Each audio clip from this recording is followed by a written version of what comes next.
bavandimwe nkunda, Yezu Kristu akuzwe.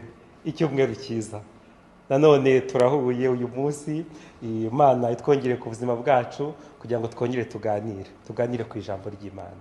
Evanjiri uyu munsi iraduhamagarira ibintu byinshi by'ingenzi, kuko ni evanjiri irimo amasomo menshi, ariko nk'uko bisanzwe turibanda ku masomo 3 gusa. Isomo rya mbere dukura muri iyi evanjiri uyu munsi ni uko tugomba gukunda Yezu kurusha abandi bose. Ese twakwibaza tuti, urukundo se rw'ababyeyi, urukundo rw'abavandimwe twarunganye iki? Ntacyo. Ariko Yezu araduhamagara uyu munsi kugira ngo twongere tumushyire hejuru y'abantu bose, hejuru y'ibyo dushobora gukunda. Yezu agira umwanya wa mbere.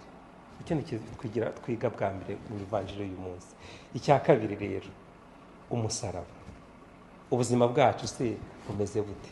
Bufite ibibazo? Yezu aratubwira ati, fata ubwo buzima bwawe, hanyuma bube uwo musaraba nyine, hanyuma umukurikire. Gukurikira Yezu ntabwo twamukurikira tudahetse umusaraba wacu. Ndabashishikariza rero bavandimwe uyu munsi kugira ngo buri wese arebe mu buzima bwe umusaraba ashobora guheka, agomba guheka, kugira ngo yongere akurikire Yezu Kristu.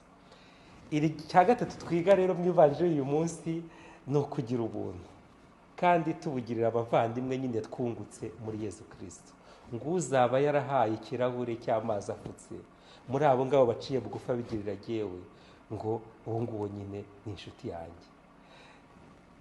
Ni iki rero duha abavandimwe bacu? Icyo kirahuri cy'amazi gishobora kuba ari umutima mwiza. Icyo kirahuri cy'amazi gishobora kuba ari amagambo meza dusangira. Icyo kirahuri cy'amazi kirashobora kuba ari ibyo twihanganira byose kugira ngo abavandimwe bacu bagire ubuzima kandi babashe gukomeza urugendo rwabo muri Yezu Kristu. Nidukora dutyo rero, imiryango yacu, aho dusengera hose hazagira amahoro, kuko twese tuzashyira imbere Yezu Kristu kandi dushyira imbere ibyo dusaba gukora.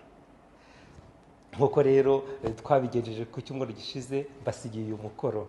Mugende mushake aho mwashyize za Bibiliya zanyu, hanyuma mufungure mu ivanjiri uko yanditswe na Matayo ku mutwe wa 10 kuva ku murongo wa 37 kugeza ku wa 42.